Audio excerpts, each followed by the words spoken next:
Hello everyone, this is Indra Vikram. Welcome to social school. Last वाला जो video है बहुत अच्छे से देख लिया होगा उसमें, क्योंकि ये जो सेकंड चैप्टर है आपका, इसका बैकग्राउंड उसमें कवर कर लिया है अपन ने। और आपको ये पता चल गया है कि किस तरीके से इंडस वैली सिविलाइजेशन या हड़प्पन जो वाला चैप्टर है आपका, उसके बाद नॉर्थ आपका जो एरिया है इसमें किस तरह के सोशल, पॉलिटिकल और इकोनॉमिक डेवलपमेंट्स हो रहे हैं। तो ये इंटायरली थोड़ा सा different social, economic, political developments यहाँ पे हो रहे हैं। छोटे छोटे नए पॉलिटिकल सेटलमेंट्स भी वहां पे इमर्ज हो रहे हैं। ये आपने पूरा समझ लिया है पिछले चैप्टर में, पिछले वीडियो में। मतलब अब इस वीडियो का जो थीम है आज का, बहुत छोटा सा वीडियो है ये। इस छोटे से वीडियो में हम क्या समझने वाले हैं कि आपकी ये जो पॉलिटिकल सेटलमेंट्स इमर्ज हो रहे हैं नॉर्दर्न पार्ट में, इनके बारे में हमें रेफरेंसेस कहाँ से मिलना शुरू होते हैं, हमें एविडेंसेस कहाँ से मिलना शुरू होते हैं। तो बेसिकली जो सबसे पुराने एविडेंसेस आपको मिलना शुरू होते हैं, उनके बारे में हम कहानी जो है वो समझेंगे यहाँ पे। तो एक पर्सन है जिसका नाम है जेम्स प्रेसप, ठीक है। तो इसने बहुत बड़े कॉन्ट्रीब्यूशंस किए हैं। खासकर जो इंस्क्रिप्शंस को डिकोड करना है, उन इंस्क्रिप्शंस की डिकोडिंग में इसने बहुत ज़्यादा कॉन्ट्रीब्यूशन किए। तो हम समझते हैं उसी के पॉइंट ऑफ व्यू से इस पूरे वीडियो को, क्योंकि आपकी बुक में जो यहाँ पे पैराग्राफ दिया गया है वो बेसिकली इसी से रिलेटेड है, ठीक है। वो एक स्टोरी है आगे की, जिस स्टोरी को एक्चुअली बैकग्राउंड से शुरू कर रहा है, क्लियर है, जिसका नाम है प्रिंसेप एंड प्रियदसी। अब ये बेसिकली नाम है यहाँ पे, ये बेसिकली नाम है सम्राट अशोक के, ठीक है। ये नाम हमें कहां से पता चलते हैं? इंस्क्रिप्शन से पता चलते हैं। और इनको डिकोड करने वाला कौन था? तो इनको डिकोड करने वाला था James Prinsep. So some of the most momentous development, यानी कि 1830 के आसपास एपिग्राफी में कुछ बहुत बड़े विकास हुए, कुछ बड़े डेवलपमेंट के काम हुए हैं यहाँ पे, ठीक है। एपिग्राफी का मतलब आपको बहुत अच्छे से पता है, study of inscriptions. Study of inscriptions is called epigraphy. So there were some major and momentous development in Indian epigraphy that took place around 1830s. क्यों? क्योंकि 1830s के आसपास ईस्ट इंडिया कंपनी का एक ऑफिसर है जिसका नाम है जेम्स प्रेसप, ठीक है। ईस्ट इंडिया कंपनी का एक ऑफिसर है जिसका नाम है जेम्स प्रेसप। बाद में जेम्स प्रेसप को जो है ये पहले शुरुआत में रहेगा आपका एशियाटिक सोसाइटी ऑफ बंगाल, है ना, एशियाटिक सोसाइटी ऑफ बंगाल की एक जर्नल पत्रिका प्रकाशित होती है, उसमें था। और उसके बाद फिर ये मिंट में आ गया। जो सिक्के वगैरह उस समय ब्रिटिश इंडिया कंपनी को परमिशन मिल गई थी इंडिया में, इस समय तक तो बहुत ज़्यादा आगे बढ़ गई है कंपनी, 1830 तक। अभी 20 साल बाद 1857 का विद्रोह हो जाएगा।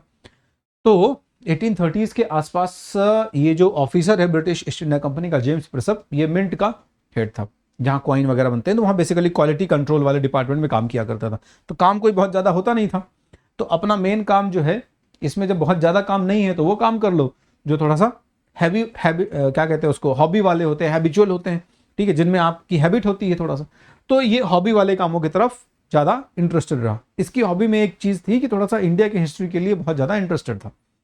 तो जो डिफरेंट, जैसे ब्राह्मी और खरोष्टी है, इनको डिकोड करने में थोड़ा सा इसका काफ़ी ज़्यादा इंटरेस्ट था। तो इसने उस समय जितने भी इंस्क्रिप्शंस वगैरह इसको मिले थे, उन इंस्क्रिप्शंस को डिकोड करना शुरू किया।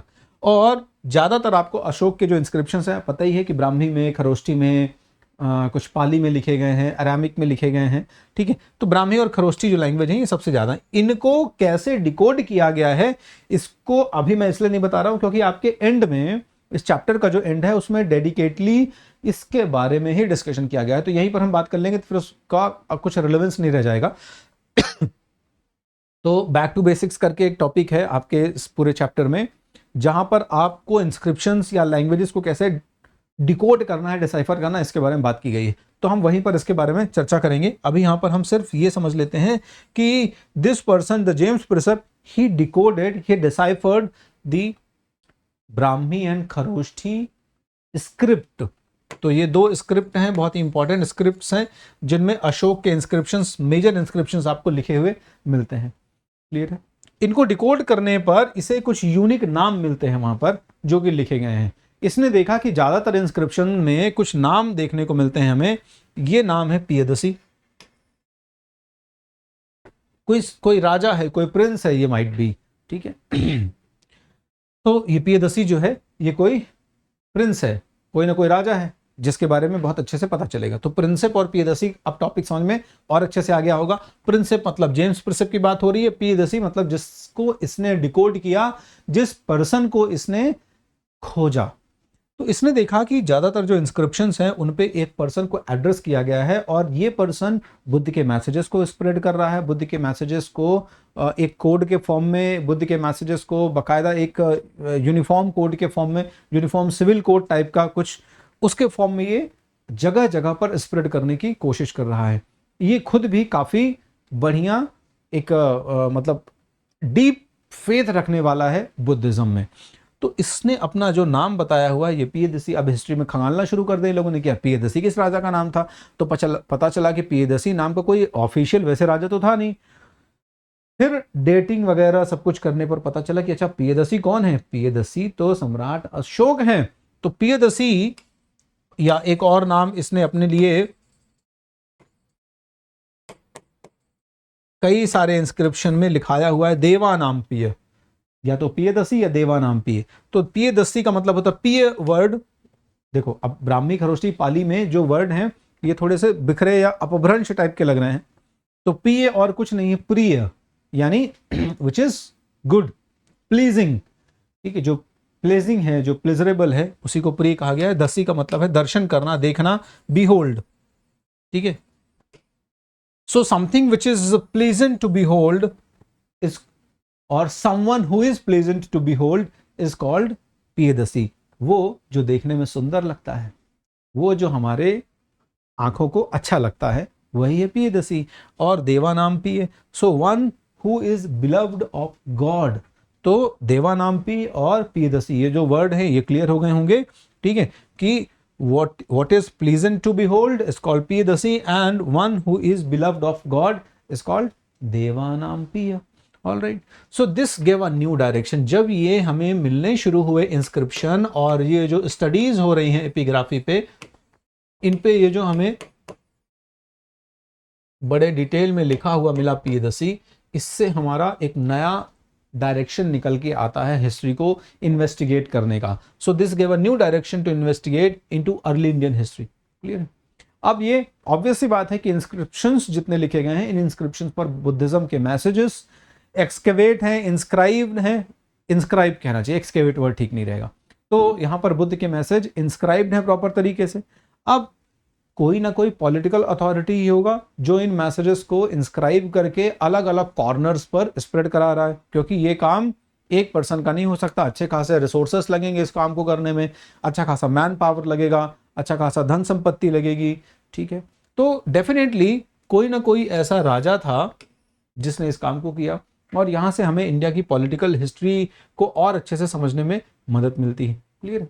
क्योंकि यूरोपियन और इंडियन स्कॉलर जो हैं, ये लोग इंस्क्रिप्शन और टेक्स्ट वगैरह जो हैं, ठीक है, डिफरेंट डिफरेंट लैंग्वेजेस में जो लिखे गए हैं, इनमें जो डिफरेंट डिफरेंट लीनिजेस दी गई हैं मेजर डायनेस्टीज की, ठीक है, इस सब कॉन्टिनेंट में, जैसे हम हर्यक वंश की बात कर लें, जैसे हम नंद वंश की बात कर लें, मौर्य वंश की बात कर लें, इनको खंगालना शुरू कर दिया इन लोगों ने। क्लियर है।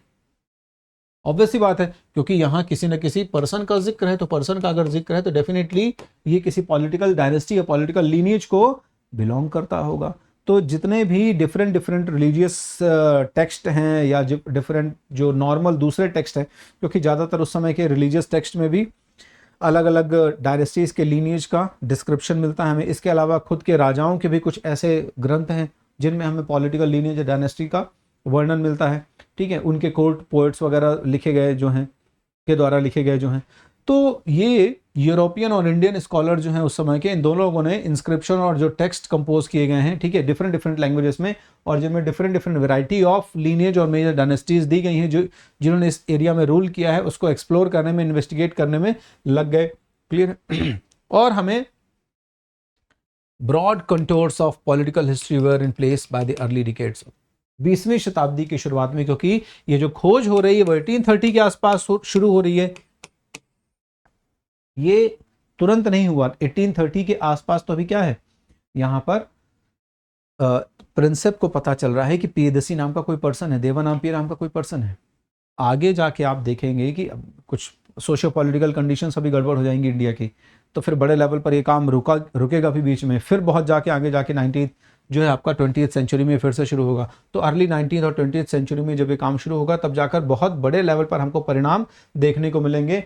और 20वीं शताब्दी के शुरुआती दशक में हमें कुछ बहुत बड़े बड़े रिजल्ट देखने को मिलेंगे। और इन रिजल्ट से हमें क्या पता चलता है कि भारत की जो पॉलिटिकल हिस्ट्री है इसका कॉन्टेक्स्ट कहां से शुरू होता है, भारत की जो पॉलिटिकल हिस्ट्री है इसके ट्रेसेस कहां से शुरू होते हैं। तो इसके ट्रेसेस यहां महाजनपद जो आप पिछली बार पढ़ रहे थे ना, वहां से शुरू हो रहे हैं।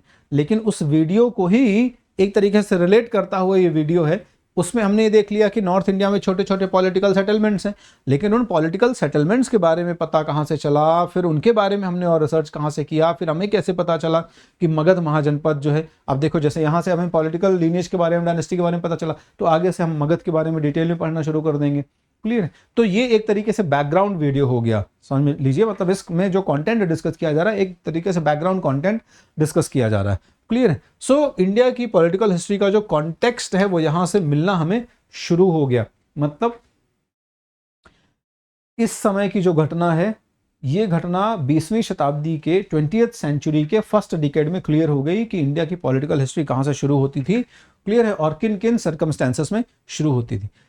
पॉलिटिकल चेंजेस बहुत ही कॉमन और फ्रीक्वेंट हो रहे थे इस समय, बहुत ही बड़े लेवल पर और फ्रीक्वेंट लेवल पर पॉलिटिकल चेंजेस यहां पर देखने को मिल रहे थे। और आपको पता है कि पॉलिटिकल चेंज जो है इसका मतलब है change in leadership, change in leadership. और according to Vedic system, according to Vedas, according to varna system, ये जो लीडरशिप है इसका बहुत बड़ा रोल है सोसाइटी को मैनेज करने में। क्लियर है?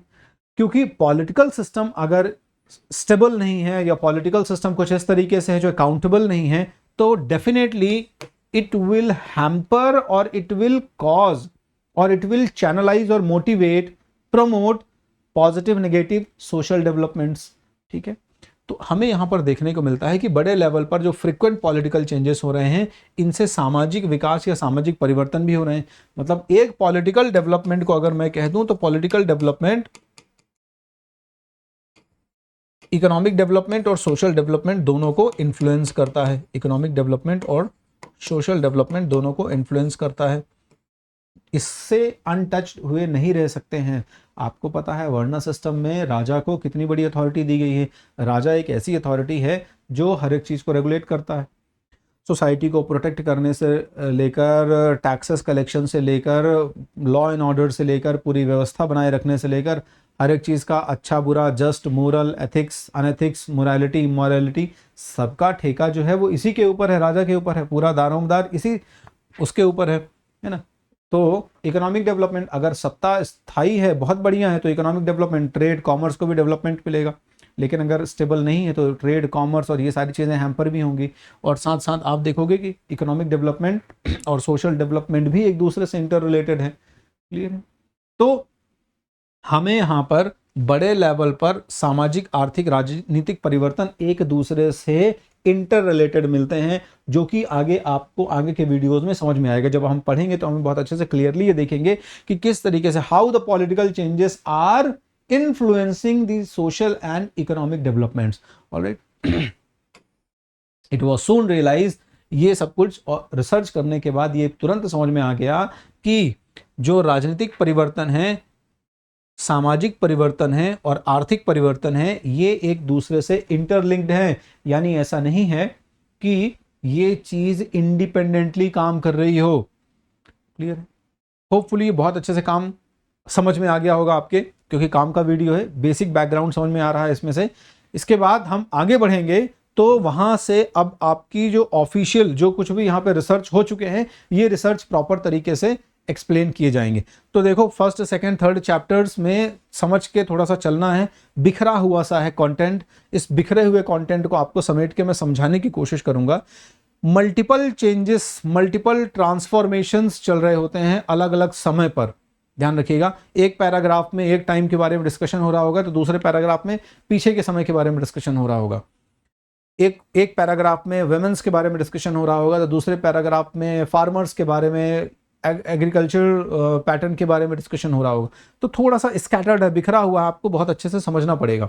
बल्कि themes in Indian history part 2 जो है, यहां से चीजें बहुत ऑर्गेनाइज मिलनी शुरू हो जाएंगी। बहरहाल समझ में आ गया होगा, ये वाला चैप्टर बैकग्राउंड था ये, ठीक है। इस सेकंड चैप्टर का इंट्रोडक्शन का भी एक तरीके से बैकग्राउंड था ये, कि कहां से हमें एविडेंसेस मिलने शुरू होते हैं जब अशोका के इंस्क्रिप्शंस प्रॉपर डिकोड होना शुरू होते हैं। क्लियर है?